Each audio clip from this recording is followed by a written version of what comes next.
துணி எடுங்க, துணி எடுமா, மூஞ்ச காட்டு.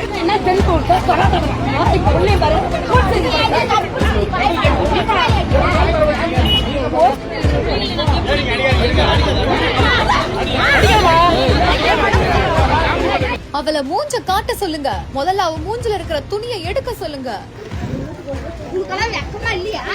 பிஞ்சு உயிரென்றும் பாராமல் வேலையை காட்டிய கொடூர கள்ளி சிக்கியவுடன் அழுதே வேஷத்தை போட்ட அதிர்ச்சி.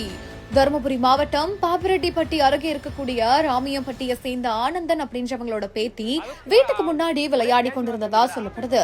அப்ப அந்த வழியா சென்ற மர்ம பெண் ஒருத்தவங்க அவங்க பேத்தியோட காதுல இருந்த 1 கிராம் தோடையும் கால்ல இருந்த 2 கொலுசுகளையும் திருடிட்டு ஓடி இருக்காங்களாமா. இத பார்த்து அருகில இருந்த சரோஜா அப்படின்ற பெண்மணி கூச்சலிடவே உடனடியா அக்கம் பக்கத்தினர் ஓடி வந்து அந்த பெண்மணியை விரட்டி பிடிச்சு அடிச்சு கோபிநாதம்பட்டி போலீஸ்ல ஒப்படைச்சிருக்காங்க.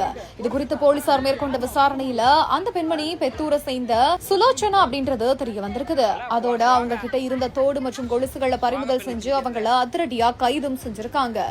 போலீசார் நடத்திய முதற்கட்ட விசாரணையில இவங்க மேல ஏற்கனவே 3 வழக்குகள் நிலுவையில் இருக்கிறதாகவும் தெரிய வந்திருக்குது.